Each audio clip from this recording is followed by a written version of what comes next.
Alright guys, today we're going to do section 6.4. This is a really short section. So for two independent events, probability of A and B. So probability of A times probability of B. And I'm not going to show you a slot machine demonstration because I'm sure you've all at least seen how one works, where you have the little rolling slots, and there's sometimes 3, there's sometimes 5. You pull the little handle, it spins around. This slot machine that we're talking about has 3 wheels that spin independently. On each wheel, they have 10 symbols that are equally likely to land on. There's 4 that say bar, and that's just a common thing. 3 that are lemon shapes. 2 that have cherries, and there is 1 bell on each wheel has these. So if you play, what's the probability you're going to get 3 lemons? Okay, so you have 3 wheels. On each wheel, there are 10 symbols. How many lemons are there? There's 3 on the first wheel. There's 3 on the second wheel. There's 3 on the third wheel. When you multiply that out, that's 0.027. I keep 3 places when that first place is a 0. Okay, just for reference. And on this particular lesson, I've kept 3 places anyway. Okay, so the next one, the probability you'll get no fruit. Okay, so we got 3 wheels. Each wheel has 10 symbols. And we have no fruit. So 5 of the things are fruits. So that means 5 are not.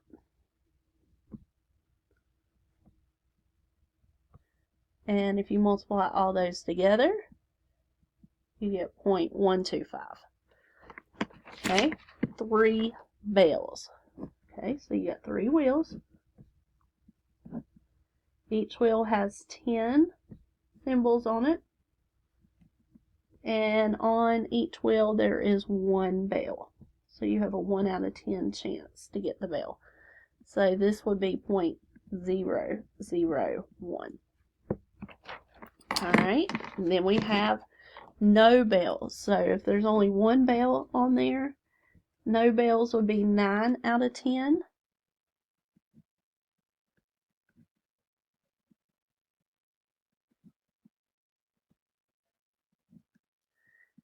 And that'll be 0.729. Now, the next question says the probability of at least 1 bar. Okay, so we would figure out what's the probability of getting 1 bar, 2 bars, 3 bars, and it could be so many possibilities. But ain't nobody got time for that.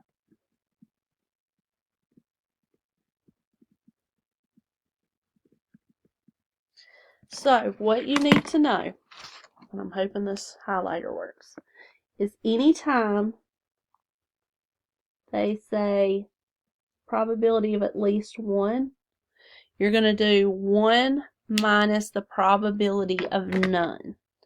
Okay, so when they say the probability of at least 1 bar, you do 1 minus the probability of no bars.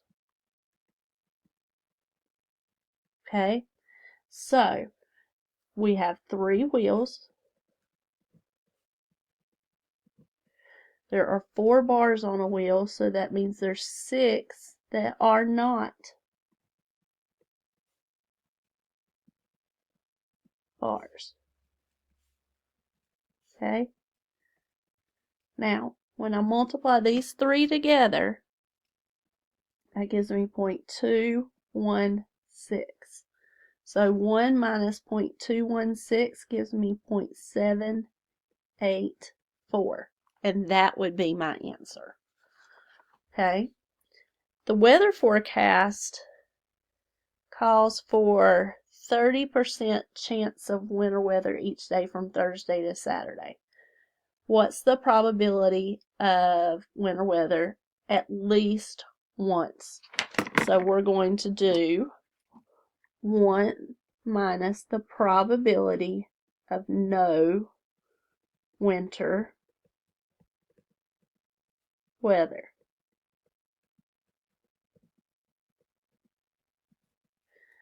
So, Thursday, Friday, Saturday. Okay? And there's 30% chance that there's going to be winter weather, so that means there's a 70% chance that there's not going to be winter weather. Okay? So we're going to do 0.7 times 0.7 times 0.7. And that's 0.343. So 1 minus 0.343 equals 0.657. Oops. It helps if you can see that. So because winter weather was 30%, no winter weather is 70%. Okay? So you multiply that and subtract it. And that's it for today. So if you have any questions, please feel free to reach out. Thanks, guys.